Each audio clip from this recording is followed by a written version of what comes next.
इस सिरे से उस सिरे तक सब सरीके जुर्म हैं। कुछ जमानत पर रिहा हैं, कुछ कर रहे हैं इंतजार। नमस्कार, मैं जनवक्ता शिवम गौतम और मैं ऐसा इसलिए कह रहा हूं कि अभी जो हमारे सुप्रीम कोर्ट के नकली खुदा हैं, यानी वकीलों के जो लॉर्ड हैं, वो जनता के आक्रोश से इस कदर डरे हुए हैं कि कुछ चहेतों को चाह कर भी वो राहत नहीं दे पा रहे हैं। और इसमें सबसे बड़ा नाम है सोनम वांगचुक का। सोनम वांगचुक पिछले करीब 1.5-2 महीने से जेल में है और सिब्बल जैसा वकील उसको राहत दिलाने की तमाम कोशिशें करता हुआ नजर आ रहा है, लेकिन फिर भी सोनम वांगचुक की मुश्किलें खत्म होने का नाम नहीं ले रही हैं।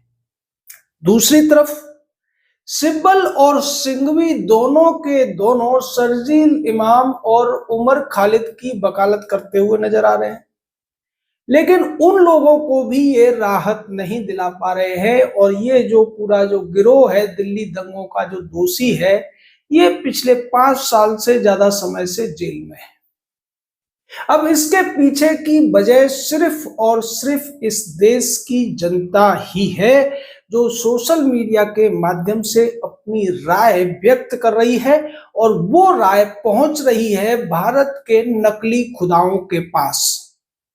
यही वजह है कि चाहे सोनम वांगचुक का केस हो या फिर शर्जील इमाम और उमर खालिद के साथियों का जो केस हो, इसकी सुनवाई न तो सीजीआई कर रहे हैं, न नेक्स्ट सीजीआई कर रहे हैं, ना ही कॉलेजियम के या सीनियर, बहुत ज्यादा सीनियर कोई दूसरे जज कर रहे हैं। हालांकि सुप्रीम कोर्ट में कहने को तो ये कहा जाता है कि जो भी जज होते हैं वो एट पार होते हैं, उसमें सीनियर जूनियर कोई नहीं होता, या तो सीजीआई होते हैं या प्यूने जज बोला जाता है उन्हें, यानी अनुवर्ती जज।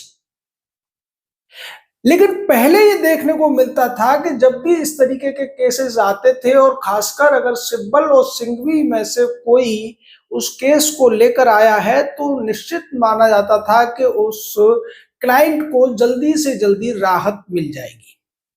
लेकिन जब से यशवंत वर्मा का केस कांड हुआ और उसके बाद तमाम ऐसे घटनाक्रम हुए जिसकी वजह से भारत की ये जो ज्यूडिशरी कही जाती है, इस पर जनता की तरफ से तमाम तीखे सवाल उठे। और उसके बाद एक जूता कांड भी हुआ, क्योंकि उससे पहले भारत के सीजीआई ने ऐसा काम कर दिया था जिसके लिए कोई भी तैयार नहीं था। यानी कि उन्होंने सीधे तौर पर सनातनी आस्था पर सवाल उठा दिया था। बाद में उन्होंने सफाई भी दी, लेकिन उस सफाई से एक वकील सहमत नहीं हुआ और उस वकील ने भरी अदालत में सीजीआई के ऊपर जूता फेंक दिया, जिसके बाद तमाम अवमानना के मामला भी आया, लेकिन उसको भी कोर्ट ने यह कहकर खारिज कर दिया कि सीजीआई ने माफ कर दिया है।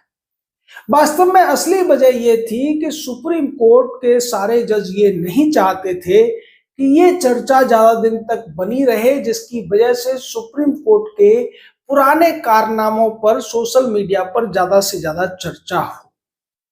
यही वजह है कि राकेश किशोर के मामले को दबा दिया गया और सोनम वांगचुक का मामला भी सुनवाई के लिए ऐसी पीठ को दिया गया जिससे किसी को बहुत ज्यादा उम्मीदें नहीं थी, खासकर सिब्बल या सिंघवी को। और यह मामला गया था जस्टिस अरविंद कुमार और जस्टिस अंजारिया की पीठ को।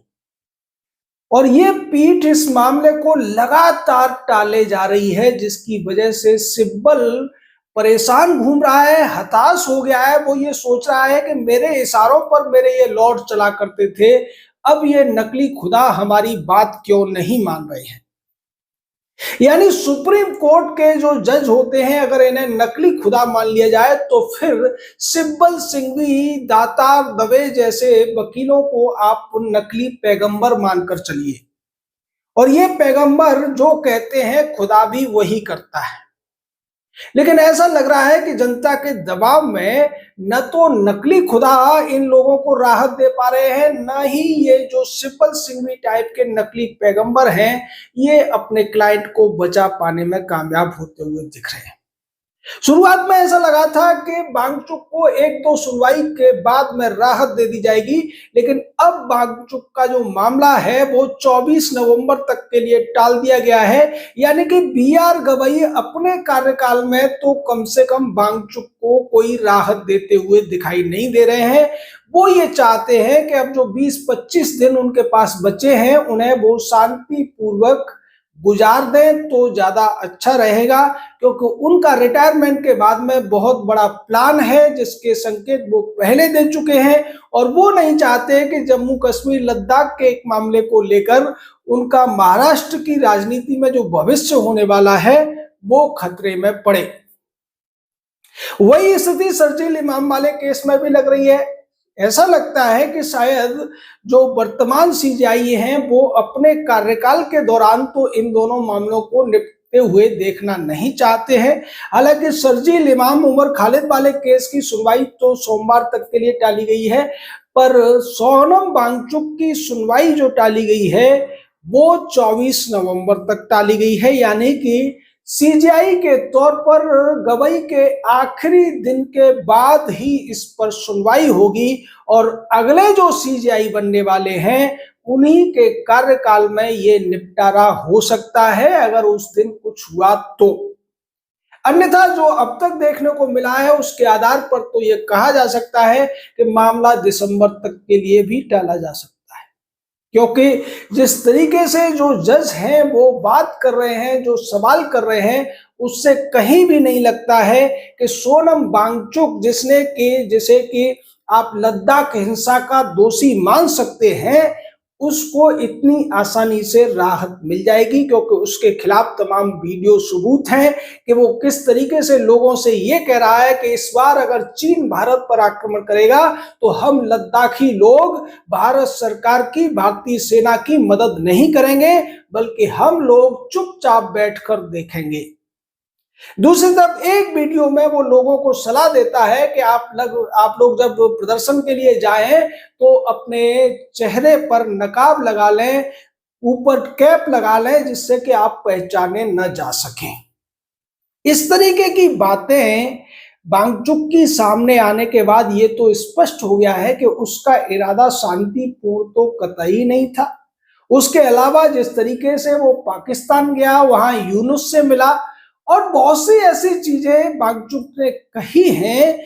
उसके पहले राहुल गांधी का एक बयान कि भारत में जैन जी कुछ करने वाली है, और राहुल गांधी के बयान से लिंक होना इस पूरे मामले का, क्योंकि सोनम वांगचुक का जो पिता था वो कांग्रेस पार्टी की तरफ से मंत्री भी रह चुका था। सोनम वांगचुक की उमर अब्दुल्ला के साथ नजदीकियां, ये सारी वो कड़ियां हैं जिसके आधार पर एनएसए उसके ऊपर लगाया गया और वो जोधपुर की जेल में पड़ा हुआ है। तमाम कोशिशों के बावजूद, तमाम कुतर्कों के बावजूद सिब्बल उसको जमानत नहीं दिला पा रहा है। वही स्थिति उमर खालिद और शर्जील इमाम की है। इस केस में भी सिब्बल और सिंघवी ही वकील हैं, लेकिन इनकी यहां भी दाल गलती हुई नजर नहीं आ रही है। और इस सब के लिए अगर कोई बधाई का पात्र है तो वो इस देश की जनता है, क्योंकि जनता के दबाव की वजह से ही ऐसा हो पा रहा है। अन्यथा पिछले कई सालों में हमने देखा है कि रात के 12-12, 1-1 बजे अदालतें खुलती हैं। तीस्ता शीतलवाड़ टाइप के जो अपराधी होते हैं उनको बड़ी आसानी से जमानत मिल जाती है। जुबैर टाइप के लोगों पर जब व्यक्ति की स्वतंत्रता के मामले में छूट मांगी जाती है, आसानी से दे दी जाती है।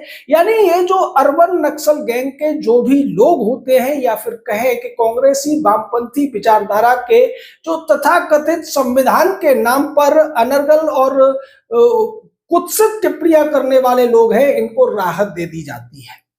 अब ऐसा इसलिए नहीं हो पा रहा है कि भारत में जुडिशरी के खिलाफ जनता का जो आक्रोश है वो अपने उच्चतम लेवल पर पहुंच चुका है और ये बरकरार रहना ही चाहिए, क्योंकि अगर इस देश को जुडिशरी के आतंकवाद से, जुडिशरी के जो एक जुडिशियल एक्टिविज्म के नाम पर कानून को अपने हाथ में लेने, सत्ता को अपने हाथ में लेकर नियंत्रित करने की एक जिद बन गई है, उसको अगर रोकना है तो देश की जनता को जागरूक होना ही पड़ेगा। और तभी इस देश से कॉलेजियम रूपी ये जो बुराई है, जिसके माध्यम से ये जज चुनकर आते हैं, चाहे हाई कोर्ट के जज हो या सुप्रीम कोर्ट के जज हो, इन सभी की नियुक्ति योग्यता के आधार पर नहीं होती, वरिष्ठता के आधार पर नहीं होती, एफिशिएंसी के आधार पर नहीं होती, बल्कि सिर्फ और सिर्फ भाई भतीजावाद और चेलापंथी के आधार पर होती है।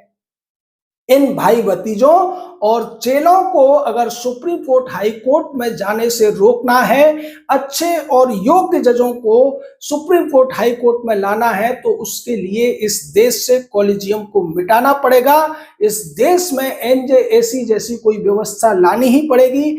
आईएएस, पीसीएस जैसा कोई एग्जाम भी होना चाहिए, जिसके माध्यम से जो जज हैं वो एक एलिजिबिलिटी टेस्ट दें और फिर बाद में उनमें से जो सीनियर और एफिशिएंट जज हों उनको हाई कोर्ट और सुप्रीम कोर्ट में प्रमोट किया जा सके।